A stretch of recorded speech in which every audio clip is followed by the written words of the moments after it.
A hard-fought game, a lot of ebbs and flows in the game. They made a run, we made a run. Thought we competed. Maybe gave up a few more offensive rebounds than we wanted to, and they were kind of costly for us. But we had an opportunity to win this game. Game was right there in the balance. I thought Quinn Lee's shot there at the end was probably the biggest shot of the game. Stepped up and made a huge three that I thought was pretty well defended. He was deep, but could have put a little bit more pressure on him, but he still had to step up and make it. And I think if we get a stop right there, maybe it's a different story again. Free throws were a little bit of an issue for us. Still something that hopefully we can correct before the season's over. But again, no problem with the effort. Robbie, go ahead. Hey, Stack. Yeah, obviously, like Alabama, with their pace and all the three-point shooters, kind of a difficult team to play against. What was your strategy to try to keep them in check, and how'd you feel you guys did with that? I feel like our team is in shape, and we can get up and down with it with anybody. We press them, try to pick the pace up even more. I think a team like that, they can get into some quick shots. I thought they were pretty good. Nate does a hell of a job with those guys. Had some early quick ones, but they kept their poise and kept the ball moving, kept driving our closeouts. That was a real key for our game, and to try to not let them get middle drives. And they're hell bent on getting to the middle, and they were still able to get there and pull some triggers for us. But like I said, it's a tough team to play because they space you out so much. They got 5 guys on the perimeter. So normally when you rotate and you're cracking down on a big, there's no big there. You got to, crack more to the outside and try to cover shooters. And guys got loose a couple times on the perimeter and made us pay. Drake. Yeah, Stack. Of course, as you said, making sure that you guys were handling how they were going to shoot the ball from deep was obviously a focus. But, talk to us about how, your team, in terms of their preference up and down the court, whether it be in the first or second half, being more aggressive and whether it be Scotty or Max getting to the basket, Dylan be able to get some layups from inside, just more of an interior preference as opposed to shooting the ball, at will from deep. Yeah, I think we had an advantage on the inside when teams play on the perimeter. I think Reese and those guys. He's a good shooter. He has a good size, but he's normally on the perimeter. And I thought Dylan did a good job. We wanted to post him, wanted to play through him. He did a good job of going in there and scoring. And when they converged on him, he made good passes. He had a nice little drop off to Scotty. Finding guys on the perimeter, different things. So, but I thought we're pretty good. Like I said, when we got into our half court, we ran our stuff. We did a good job of executing. I thought it was sticking a little bit too much there in the first half a little bit. There were some opportunities of guys that were coming off clean on some pin downs that we missed because we were kind of overhandling and looking to do it ourselves. We get in trouble when we do that, when guys feel like, okay, I'm going to go and do something as opposed to getting into the paint and looking for their teammates. And once we do that, we're a pretty good team. So I just think there's a big disparity in the number of threes. I would like to have got up a few more. We shot it at a pretty good clip today, 10 and 23, and they got 39 up, and that's just because they were getting in the paint and they were spraying it. And I think we had some of those opportunities too. And I think if we get 5 or 6 more threes and shoot them at the percentage that we shot them today, then it could be a different game. But, it's a good learning experience for us, playing as, number 8 team in the country. And, I think it's a confidence builder, even though we didn't beat them, to know that, all these rankings and all this different stuff, it don't matter. We know that we're very, very capable and we just got to keep building and taking these experiences and learning from them, not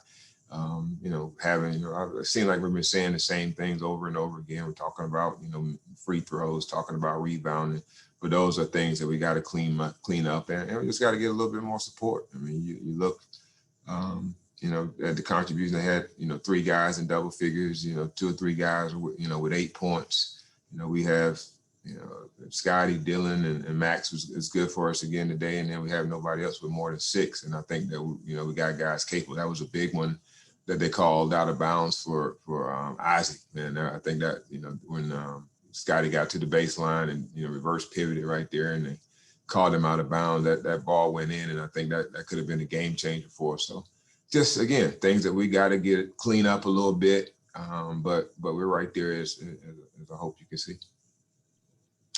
Chris Harris. Hey, Stack. After that technical, it was a 2-point game then, and then Bama went on a 14-4 run. Were you at all concerned that the game might have slipped away then? And then on the other side of that, you guys responded with 11-2 run. How proud were you of your guys to show that resolve when they got down that big with about 10 to go? Yeah, I mean, probably wasn't the opportune time for the technical foul. I just said he got fouled. I didn't swear or anything, so I don't like get technicals when I don't curse at all.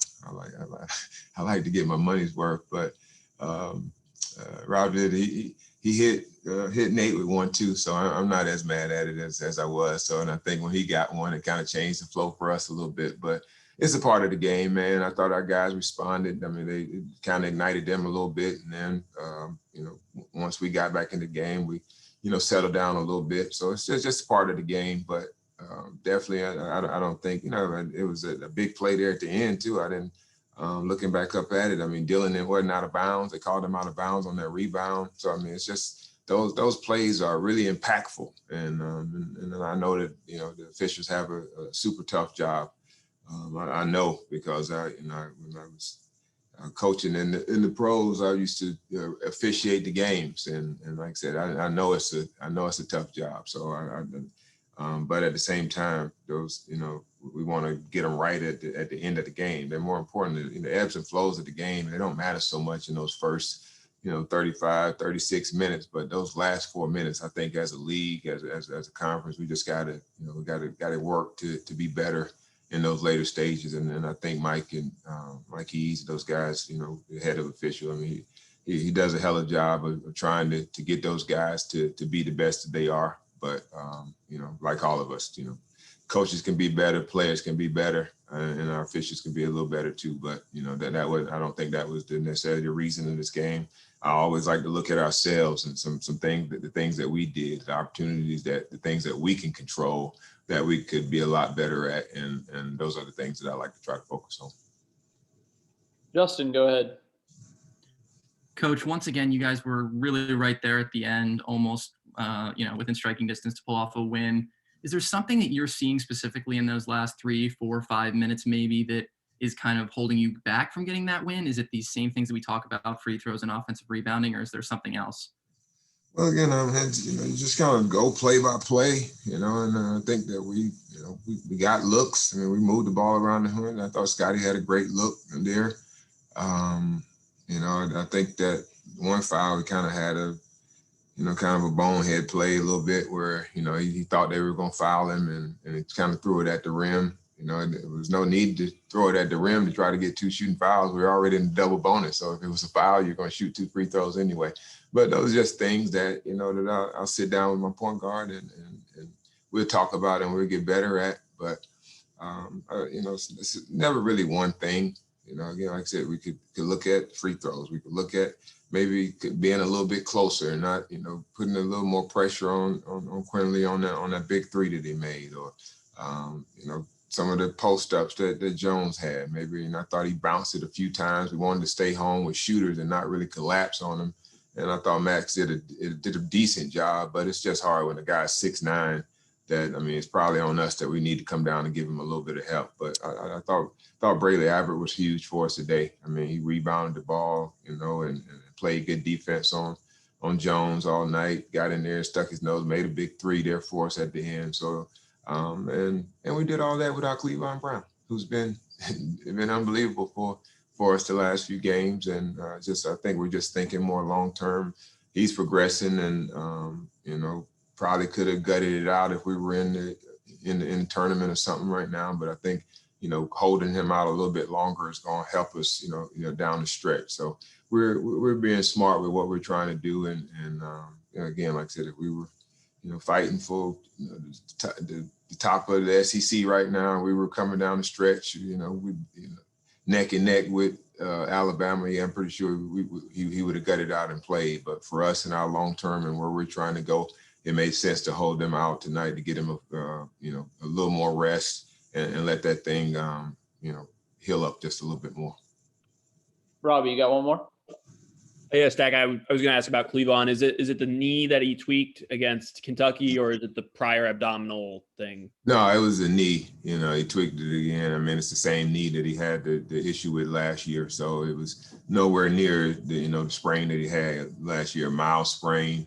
But it's still, they got him in a huge brace and all that. You know, he wore it throughout the last game. He gutted it out against Kentucky and pretty much didn't do anything this week. You know, I just up to him to make a decision that, again, like it's about these kids and making sure that we protect their health and going forward. Because I really do feel like that kid has an opportunity to play basketball, at some level beyond college, and we want to make sure that we do everything to give him that opportunity. I'm not going to put him in harm's way for any game, and especially not one that we're not really fighting for something for.